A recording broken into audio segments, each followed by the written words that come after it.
gambar kita ini ada 7 ember, sengaja kita buat dulu sesuai dengan urutannya. Ini sudah kita kuras airnya, sudah kasih air yang berisi molase dan lain sebagainya, dan sebagian sudah kita test case untuk penanaman kangkung. Ini kangkung bekas, jadi kangkung sayur, istri masak sayurnya, batangnya tinggal. Nah ini yang kita tanam sama dengan ini.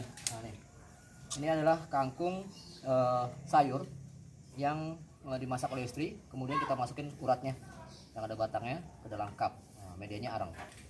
Nah ini sudah beberapa hari ya, warna airnya pun hijau karena kita kasih campuran blenderan daun pepaya plus kunyit. Nah sekarang ini kita masukkan bibit ikan yang sebesar kelingking lebih kurang nih. Ini besar ukurannya sebesar ini. Untuk satu ember nih, untuk tahap awal kita masukin 70 bibit. Coba lihat sini. Ya, kita masukin. Kalau ikannya langsung tenang ke dalam, berarti airnya bikin dia betah. Untuk 5 ya. 5 14 langsung ke bawah ikannya ya. 14 65 70. Oke, ini sudah 70. Kita gesek kemari. Oke, ini perhatiin, coba perhatiin ikannya tuh langsung tenang di dalam. Enggak loncat-loncat.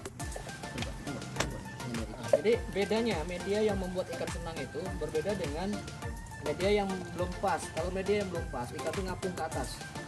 Nah, ini medianya udah pas, jadi ikan nggak stres. Coba perhatiin, mereka ke bawah gitu ya. 5 25. Ya, di sini juga tenang deh. Tuh, karena airnya ini udah ada lendir-lendir yang langsung untuk pakan dia gitu loh. Ini itu dia. Airnya memang harus disiapkan terlebih dahulu. Disiapkan benar-benar, jangan air baru dari PDAM dimasukin, jangan, karena bikin ikan stres. Nih, untuk yang sebesar kelingking ini, kita masukin 70 nggak apa-apa. Kenapa? Kita meminimalisir resiko kematian. Jadi kalau seandainya ada yang meninggal atau mati, karena dia masih kecil, jadi media ini cukup untuk dia. Nah, kemungkinan ke errornya itu sekitar 20% tingkat kematiannya. Ini bisa kita antisipasi dengan gimana. Jadi sahabat muda, begini nih, coba lihat sini. Oke teman-teman, bantu isi nanti ya. Ini yang mana semua. Coba lihat media yang saya buat ya, ini ada yang sudah kita tutup, ada yang belum. Nah, media yang kita buat seperti ini tuh ya. Ada hal seperti ini sampai ngelendir kayak gini ya, lendir. Ini ada lendirnya ya. Lendirnya. Nah, lendir ini berfungsi sebagai pakan dia nanti. Berfungsi sebagai pakan dia. Jadi ketika dimasukkan kayak tadi, dia langsung tenang. Nah, dia. Nah, yang harus diingat-ingat kembali, selalu siapkan ini dulu nih, lubang pengontrol air. Lubang pengontrol air rasanya sama semua, airnya sudah saya siapkan dulu beberapa hari sebelumnya. Nah, mereka sudah ada ini lendir-lendir yang akan jadi pakan. Nah, ini adalah air pertama yang saya buat. Air pertama yang berisikan terasi ya, berisikan bawang berisikan tepung, berisikan molase ya, air garam. Nah, ini air pertama ini kemarin di sini saya taruh di ember-ember ini. Itu selama 3-4 hari. Nah, kemudian saya kuras setengah. Airnya saya masukin sini ya, kurasannya itu nggak saya buang. Kenapa? Bisa untuk media baru yang lainnya nanti yang untuk penambahan benih gambar. Nah, sisa setengah yang lama itu kita tambah dengan air biasa. Bisa air tanah, air sumur, atau air PDAM. Tapi lagi-lagi itu didiamkan lagi selama 2 harian lah atau 3 hari. Kalau mau bagus 4 harian ya. Jadi hasilnya kayak gini. Ada lendir di atasnya. Nah, kayak gini kan lendir nih. Ada lendir-lendir di atasnya, dan ini bisa untuk pakan ikan. Nah, yang ini akan saya pakai metodologi bukan tutup. Ya, saya pakai metodologi cup dengan kawat di sini. Jadi nggak pakai tutup. Saya saja memang lebih nyaman kayak gini dengan tutup ini. Kenapa dengan tutup? Karena secara otomatis ruang gerak loncat ikan itu sedikit. Nah, dibuat lubang seperti ini. Nah, pembuatan lubang ini sebenarnya tergantung kawan-kawan. Bisa pakai pisau, bisa pakai besi panas yang dipanaskan, atau bisa pakai mata bor besar yang untuk membolokkan vinil ya, kayu. Nah, ini dikasih di cutter juga bisa seperti ini. Nah, luangnya ini cukup nih untuk ikan lele, untuk udara lah ya, udara segala macamnya. Seperti ini yang praktis seperti ini. Jadi kalau kita mau ngangkat mau ganti air, tinggal ngangkat kayak gini. nggak payah-payah ngangkatnya karena sudah ada handle di tengahnya. Ini yang sudah diisikan ya. Nah jadi kalau kita mau membersihkan air, mau nguras air itu nggak perlu repot-repot, tinggal pegang handle tengah seperti ini, angkat, ya terangkat semuanya. Ya tinggal kuras. Nah, begitu juga dengan aro. Jadi metodologi handle dengan tutup ember tidak susah, tidak ribet.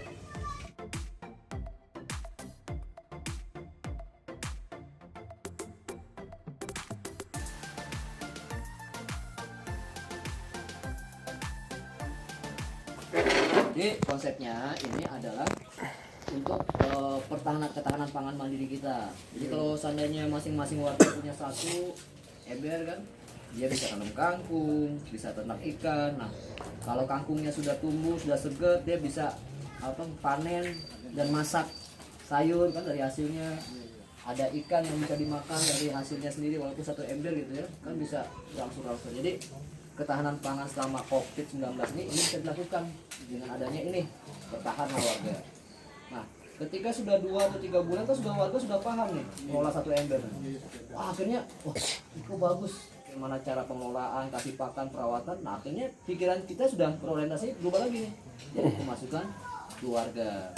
Penjualannya bisa ke lingkungan. Iya, bisa seperti itu. Jadi apa? Kalau seandainya satu rumah bisa 10 ember kayak gini, nah sekarang kalilah satu ember itu kali 7 kilo hasilnya.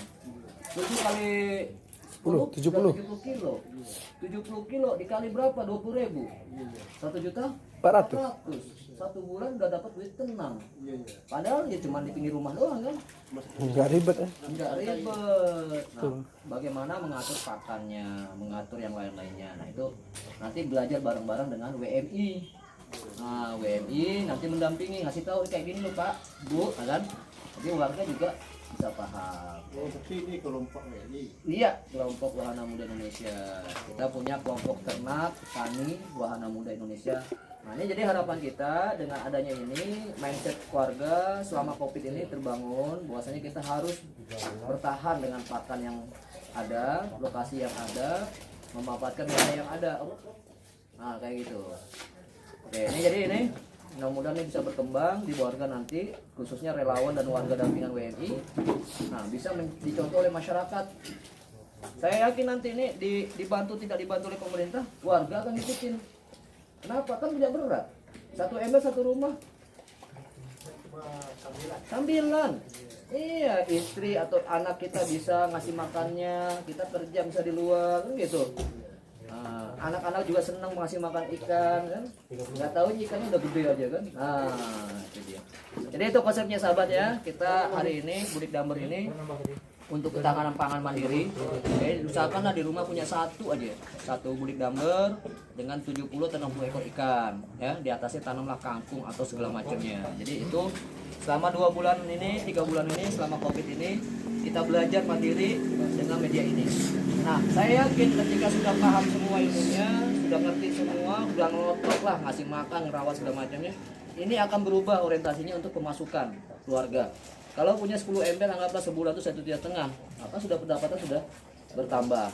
Nah, 1,5 juta dikurangkan biaya pakan 300.000, sudah 1,200.000 bersih. Nah, oke, sahabat.